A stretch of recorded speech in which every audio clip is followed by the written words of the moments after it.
Welcome to the Suffering Sports Fan Podcast, episode 3. It's an impromptu one. Dolphins training camp today. It was a blast being there.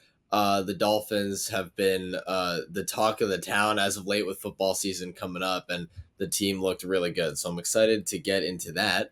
But there's a bunch of other Dolphins news. Tim Bowen's going to be in the Ring of Honor, the Dolphins Ring of Yeah, Honor yes. later this Yeah, year. well deserved. Great player.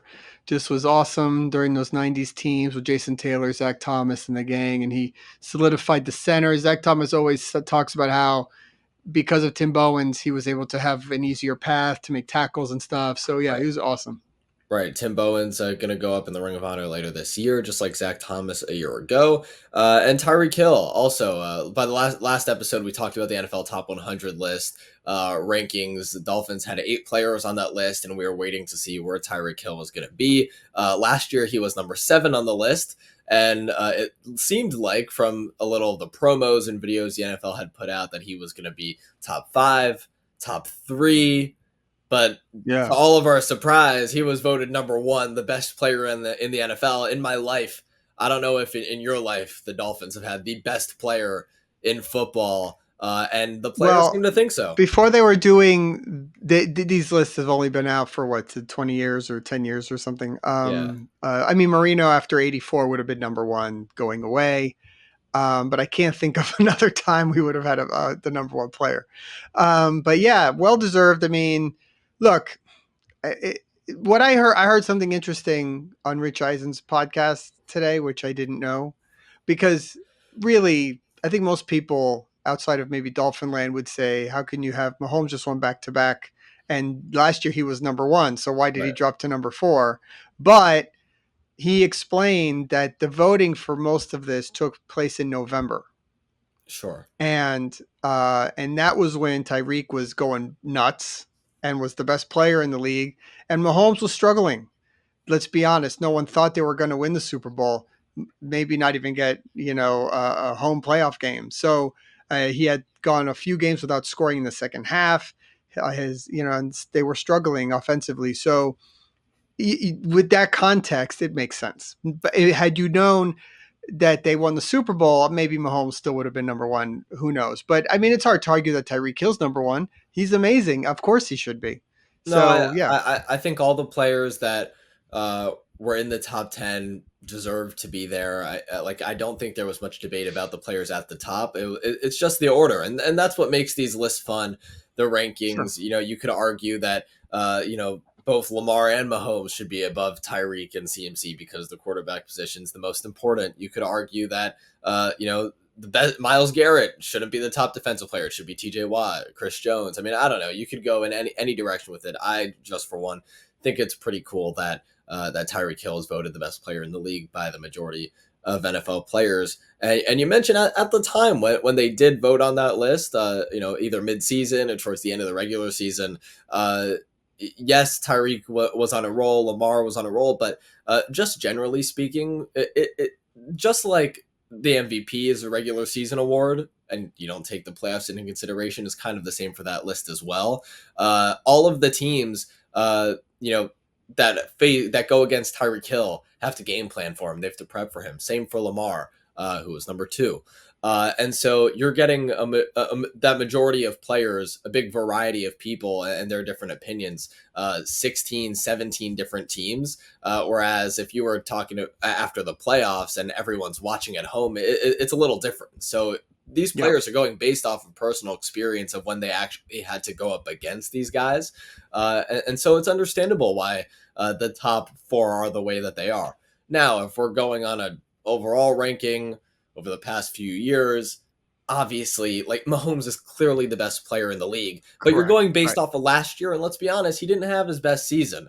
It's not to say that he's not the best player in football. Brady would have an amazing season followed by an average season for him was still spectacular. It's similar with Mahomes. It's going to be that kind of LeBron Brady effect where you could give him the MVP Yeah. every year. It's not going to happen. Well, He's still a top and a 5 lot of player in times, the league. Like a we lot of don't have times to freak out about it.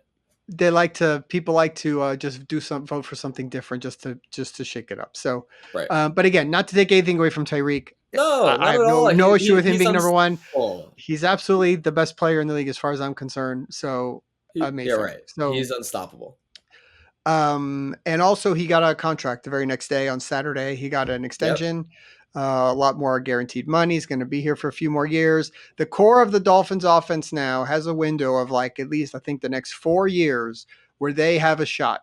If it's Right. not this year or the next year, I mean they have a chance here to have a tight core that is going to be together and really have a chance to compete. We haven't had an era like this since that 90s era with Zach and Jason Taylor and Pat Sertan and that crazy defense and the Sure. offense was good enough and they tried to win games close but they were Yep. competitive and that was a nucleus that came back year after year and you thought okay one year they're going to break through. Right. That offense, as we know, was not good enough at all to get there, but that defense was. For sure. So now we have sort of the opposite. The offense is the defense. We'll see how they do, but it's cool, man. We have something to root for not just this year, but the next few years. So that's exciting. Yeah, we hopefully we don't have to suffer for much Correct. longer. Yeah, Tyreek now under contract through 2026. It was essentially a 3-year extension. Don't really know how they do the years because they kept saying they didn't add any years to the extension. They just added guaranteed money. So I guess when you're Right. talking about the guaranteed money, it averages out to however many years. But he's under contract through 2026. Most guaranteed money for a wide receiver in NFL history. So and you're number one player in the league, best wide receiver. He deserves the contract. He deserves the money. Now he's secure for the next couple of seasons. Tua, Waddle, I believe Alec Ingold as well, actually through 2028. So Yep. they're around for a while. The people that they like, and then you obviously expect. Mostert is probably not going to be playing through 28, but you have Devon A. Chain, you have Jalen Wright, these younger guys, and so the speed is still Yeah. going to be there in 4 or 5 years from now, and hopefully this Dolphins offense will still be at the top of the league, and like you said, hopefully make that breakthrough, and that starts with this year. Yep. Which brings us to training camp and where it all begins. It's really the first week of training camp that leads up to a game, which is going to be this Friday. They're going to be doing joint practices with the Falcons in the next few days. But Yep. you went today, so you want to tell us about it a little bit and what you saw and what you can take from it. Yeah. So first of all, I just want to say that facility is amazing. It's the first time that I'd been there to the new facility, which was built all right next to the stadium, uh, and in the middle of like the F1 track that's there, the Grand Prix track, which is like All right. really Okay. cool. Just kind of be there up close. But the facility is amazing. Completely state of the art, everything, and there's shade for us to sit under, and so it was really cool. Got to take some pictures, post for dolphinstalk.com as well, and so that was nice. But yeah, so I just wrote a bunch of notes down, things that I liked, things that I saw, things that I think they might need to work on and continue to fix as they get closer to the season, especially as you start to get into the preseason games and everything like that. The first thing we mentioned, Tim Bowens being inducted into the Ring of Honor later this year. Actually, he was at practice today. Zach Thomas was at practice today. They got to watch all the linebackers practice. You see it up there on the screen. He's shaking hands with defensive coordinator Anthony Weaver on the left, and then he's meeting with the linebackers on the right. A couple of the starting linebackers were out today, so that's of note, and I'll get to all the health stuff in a minute, which is why it's important. But yeah, having veterans like that and guys around is really cool. You see alumni for the Dolphins are starting to kind of become reinvested into this team, Yeah. and obviously it was about time Zach Thomas got his praise last year. It took a long time for him to get in. Not only to the Ring of Honor, but the Hall of Fame. And so now he's down here, passing the torch to the next guy, then also helping out the current Dolphins crew, which was really cool to see. That got a lot of Can I love. just say that Yeah. Zach looks like he could play linebacker Oh today? my! I mean, I mean, it's Well, crazy. 100%. Yeah, the muscles are crazy. Anthony Weaver too, defensive coordinator. Big dude, yeah. I saw him walk out. Who are those guys shaking hands? I was like, oh, that's Anthony Weaver and Zach Thomas. I thought they were like players, like resting today or something. But yeah, it was super cool to have him there. The Dolphins fans, were cheering and they loved that a lot. So that was one thing.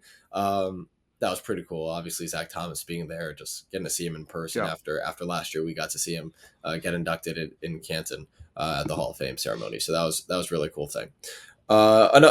Just another thing to note is that the team wasn't at full strength today. I don't think we've actually yet to see a glimpse of what this team will be at full strength with everyone practicing on the same days, being healthy. And obviously, I'm not talking about Jalen Phillips and Bradley Chubb. We know that they're not going to be practicing and participating in the scrimmages for a while. They're off to the side doing individual drills because they're working their way back from their ACL and Achilles injuries.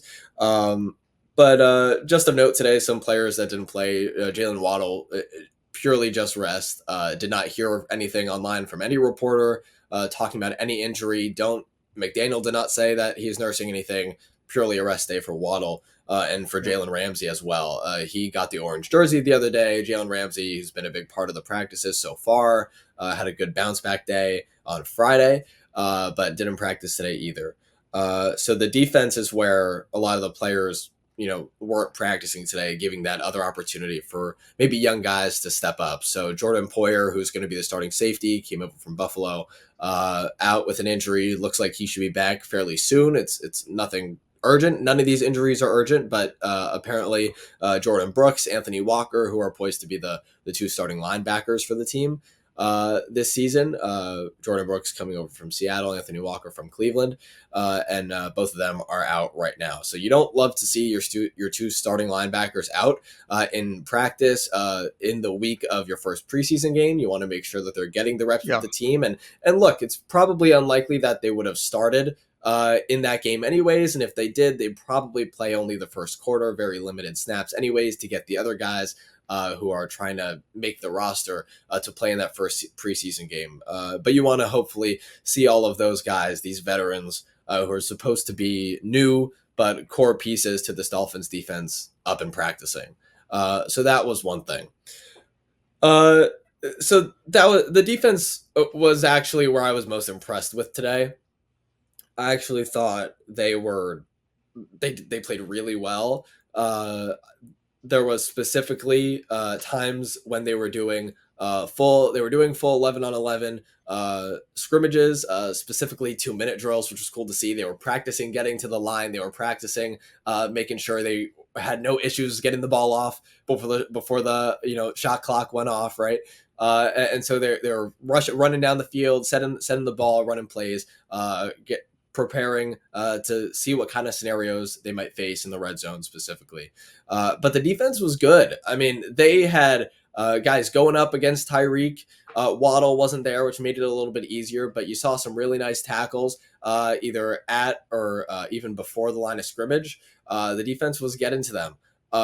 And I don't think that has as much to do with the offensive line as it might sound. I think it's purely that the defense has been aggressive. They're fast. They're younger than they were. And so they're keeping up with some of the receivers. I want to note Kader Kohu, who played pretty well today, he had a great pick actually in the end zone. Cool. Tua threw a deep ball to Need a Braxton comeback season Berrios. from him. Yeah, he threw a deep ball to Braxton Berrios in the corner, right corner of the end zone. Kader Kohu kind of got up, spun around in the air, picked it off, had a big leap.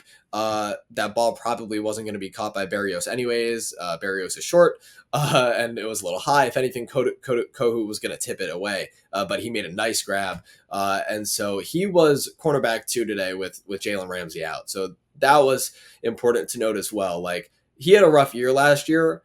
I think it was more because of Vic Fangio's scheme. He never put Jalen Ramsey on the best guy. He would leave Kohu out on islands. And we knew that putting Kader Kohu up against all of the best wide receivers probably wasn't the smartest thing. But it's important that Anthony Weaver and Mike McDaniel don't look like that they've given up on him just yet. He's not going to be a starting one of the two starting cornerbacks. Kendall Fuller's there earlier, and he looks pretty good as well.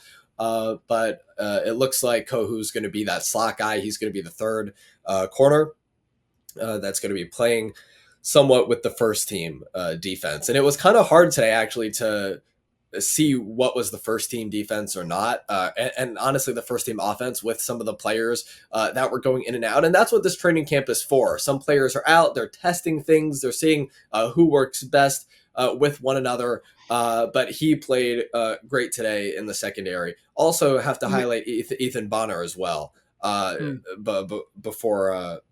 Before we get your point, Ethan Bonner is fast. Like that, like if anyone's been paying attention online, he is legit fast.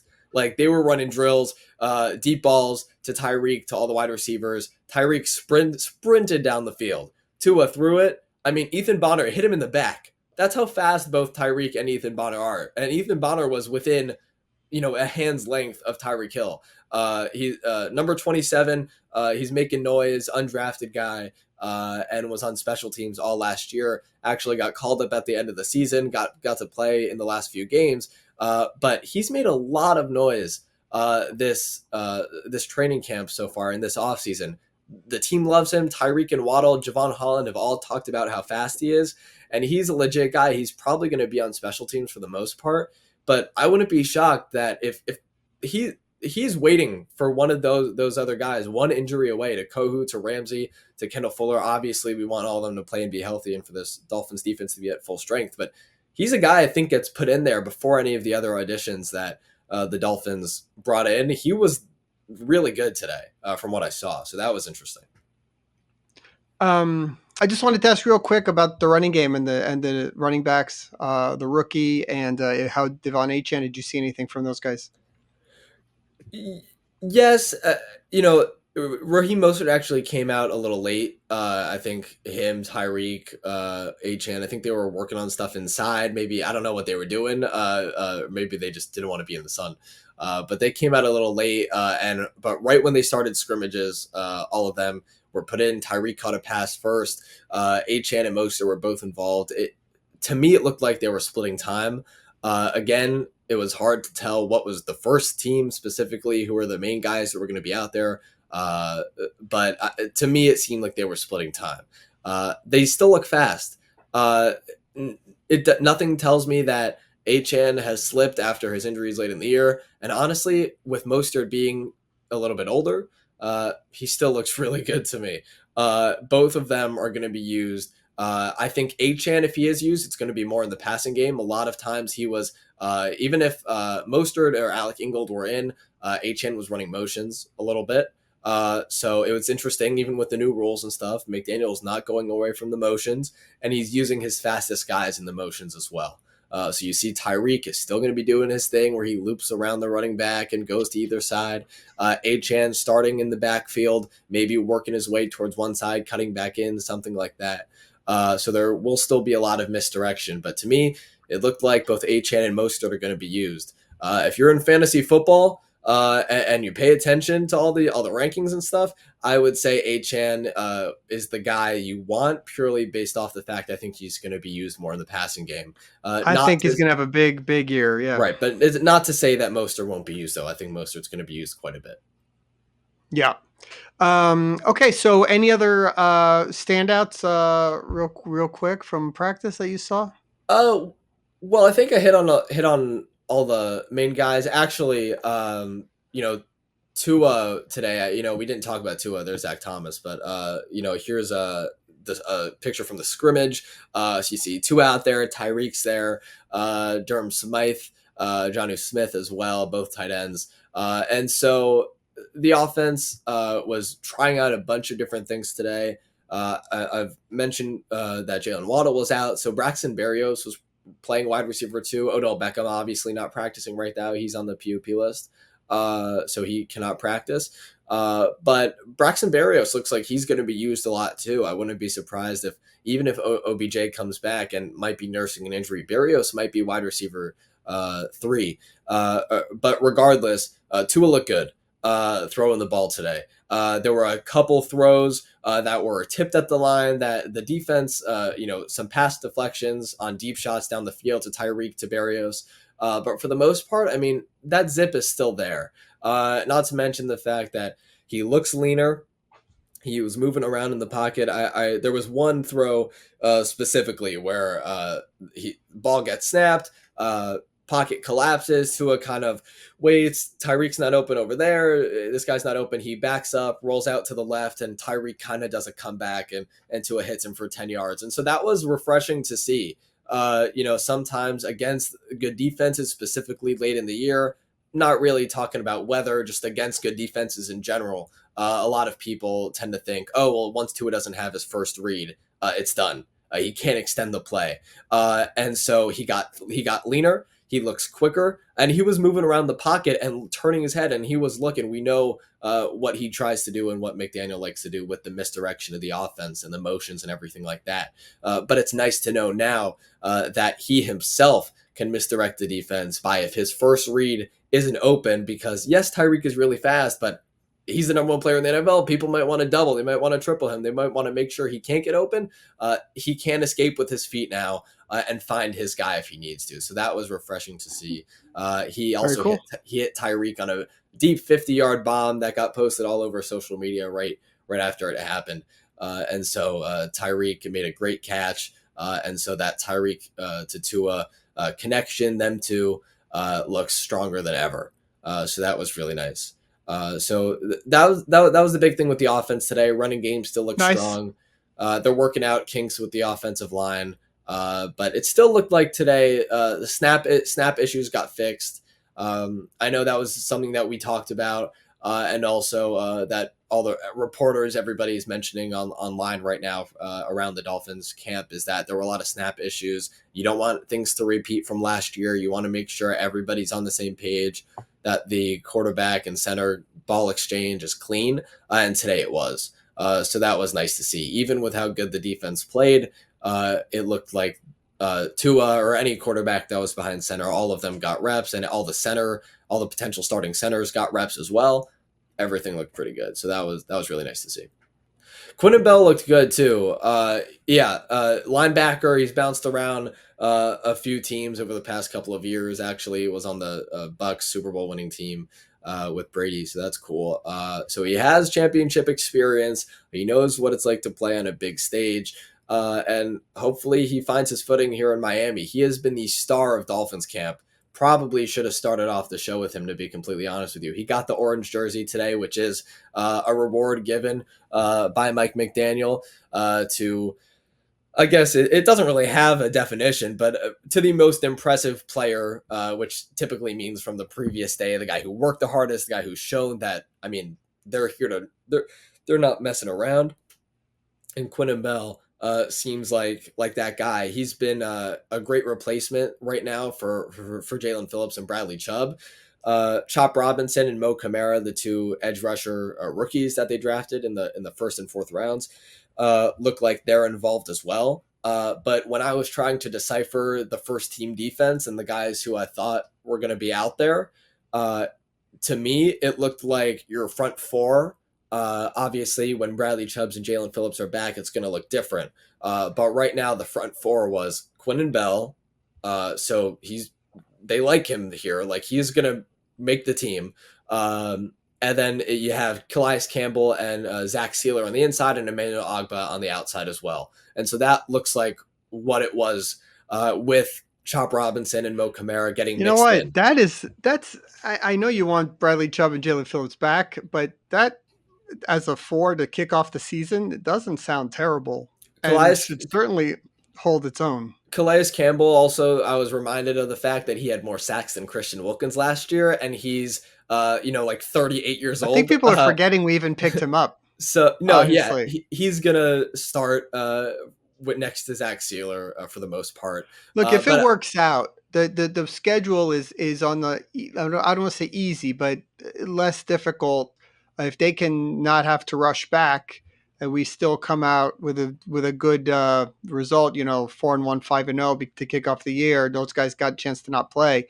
That's only going to help for later in the year. So well, cross your Yeah, fingers. Jalen Phillips was practicing on the side today, doing individual drills. When he came out, the audience got hyped. All the Dolphins fans were chanting Jalen, Jalen, Jalen.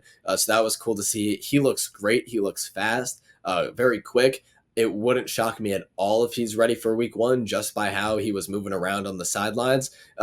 And Bradley Chubb did not do any drills today on the side. Nothing that I could see. Nothing like what Jalen Phillips was working on. More quickness, agility. But it was nice to see that he was back. If I had to guess, Bradley Chubb might take a little bit longer than Jalen Phillips. I think Jalen Phillips could be back, but like you noted, it's important to mention that they don't have to be rushed back because this Dolphins defense looks good. The offense looks good. And if Quinnen Bell, Ethan Bonner, Barrios emerges, and you have all these guys that that you might not have expected to step up to the plate and be key pieces to this Dolphins team this season, especially at the start of the year, I really like their chances. Awesome, man. Well, I'm glad you got to go and report back. Lots of cool, exciting stuff. Preseason kicks off this week in a few days. Again, don't forget to subscribe to our YouTube channel and follow us on Twitter, Fins Fan Podcast, and check out any articles by Adam Avin on Dolphins Talk, at Dolphins Talk on Twitter as well. And we'll see you guys on the next one.